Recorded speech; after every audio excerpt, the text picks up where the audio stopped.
Bonjour et bienvenue à ma capsule Les marchés, la bourse et vos portefeuilles.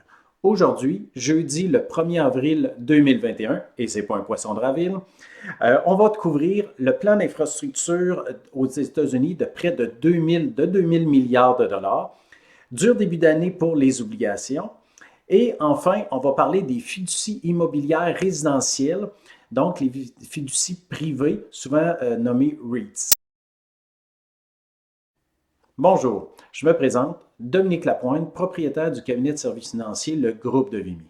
Au Groupe de Vimy, on accompagne et on guide nos entrepreneurs et leurs familles dans la gestion intégrée de leur fortune familiale.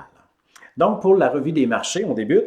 Aujourd'hui, la bourse canadienne est à la hausse de 1,55 pour cent.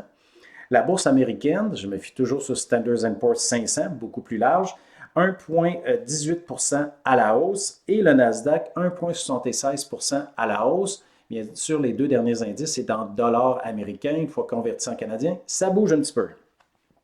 Depuis le début de l'année, la bourse canadienne est à la hausse de 8,93 pour cent, la bourse américaine, le Standard & Poor's 500, 7,02 pour cent et le Nasdaq 4,59.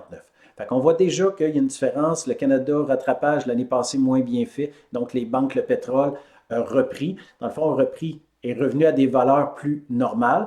Donc, c'est ça qui fait. Et le Nasdaq, un peu moins bien depuis le début de l'année parce que les valeurs technologiques, avec des multiples un petit peu plus hauts, avec, on va le parler tantôt, les taux obligataires à long terme qui augmentent. Donc, les multiples doivent baisser. Donc, on a ramené un petit peu les valeurs technologiques, un petit peu, pas à la baisse, mais moins montées que le reste de la bourse.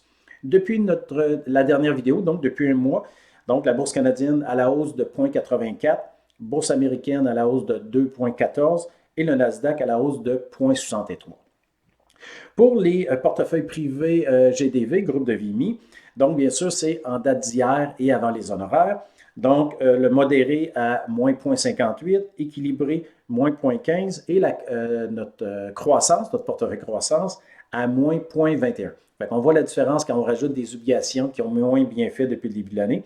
Mais depuis le dernier mois, et je répète, c'est avant la journée d'aujourd'hui, donc depuis le dernier mois, plus 0,11 modéré, plus 0,24 l'équilibré et plus 0,29 pour le portefeuille croissance.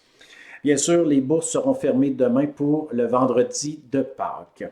Donc, les sujets d'aujourd'hui, entre autres, le plan d'infrastructure aux États-Unis. C'est un autre 2000 milliards de dollars qui va être investi pour la modernisation, la rénovation des infrastructures aux États-Unis.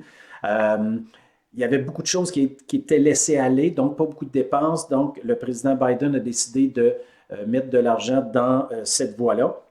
Bien sûr, ça, et avec le plan de relance de 1900 milliards, c'est beaucoup de milliards qui se rajoutent, dans le fond, tous ces milliards font dire au marché que la reprise sera robuste. C'est ce qui amène les taux d'inflation à la hausse. C'est ce qu'on croit. En tout cas, l'inflation a monté, mais on pense qu'elle va monter. Peut-être pour redescendre dans l'année prochaine parce qu'il y a du rattrapage. Quand on voit le taux d'inflation, il faut faire attention. On était tellement bas en mars, avril de l'année passée. On va voir des taux d'inflation annualisés sur un an très hauts. Mais ça ne veut pas dire que c'est une inflation qui va toujours rester là. Mais à court terme, on risque d'avoir l'inflation pour peut-être revenir un petit peu après. Comme je disais, ça a poussé les taux obligataires à long terme à la hausse. Donc, le court terme n'est pas touché. Les banques centrales ne veulent pas augmenter les taux à court terme sur lesquels les taux variables sont basés. Mais le taux long terme, et on l'a vu en ce moment, les taux hypothécaires 5 ans ont déjà commencé à monter. Donc, le long terme, ça a déjà commencé à monter. Puis une bonne hausse là, depuis janvier, c'est quand même assez important. Et qu'est-ce qui arrive lorsque les taux augmentent?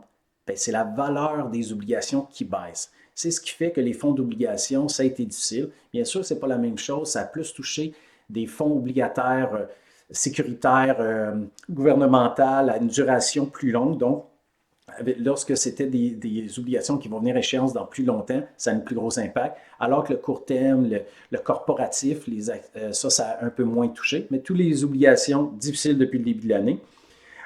C'est pourquoi nos clients, entre autres, pourquoi on avait investi beaucoup dans les fiducies immobilières, beaucoup, d'avoir une proportion de votre répartition d'actifs dans l'immobilier, c'est que ça permet une stabilisation des revenus et se protéger justement contre cette inflation-là qui fait tellement mal aux obligations. Donc, quand on rajoute nous, de l'immobilier dans le portefeuille, c'est vraiment ça, stabilisation des revenus et se protéger pour la fluctuation des actions. Parce qu'on va avoir les rendements avec les actions, mais on veut stabiliser le tout et c'est ça que ça permet. Pour vous donner un exemple, deux des options courantes qu'on offre, c'est entre autres avec Equiton, existe depuis 50 mois, jamais un mois négatif depuis 59 mois pour être précis. Rendement légèrement en haut de 8 rendement annualisé dans les 3 dernières années, donne une distribution de 6 et cette distribution-là, c'est du retour de capital. Donc, nous, où on place ce produit-là?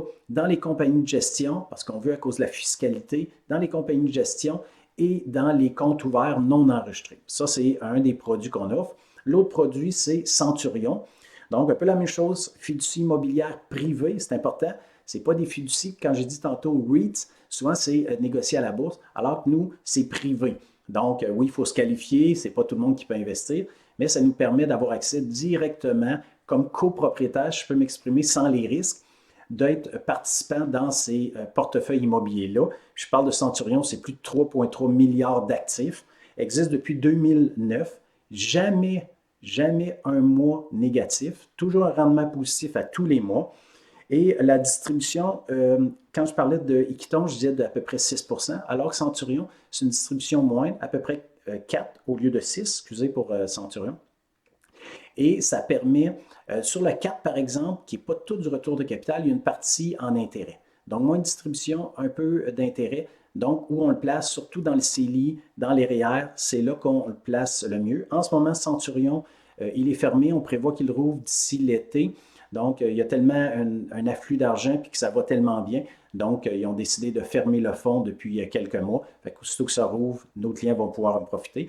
Bien sûr, tous nos clients qui sont en gestion privée, entre autres avec Corner Clark Long, avec gestion privée Manuvie, entre autres, on est capable d'avoir une partie de l'actif de nos clients étant en bien réel, soit de l'immobilier, soit des terres, on a toutes sortes d'options. Donc, c'est important d'avoir ce type d'actifs-là dans notre portefeuille pour stabiliser, pour amener une croissance des revenus à long terme. Donc, c'est ça pour la capsule d'aujourd'hui. Je veux vous souhaiter un joyeux congé de Pâques à toutes et à tous et profitez bien. J'aimerais vous dire en famille élargie, mais avec ce qu'on voit, probablement que ça va être pour l'année prochaine. Donc, je vous souhaite une très belle journée. Au revoir.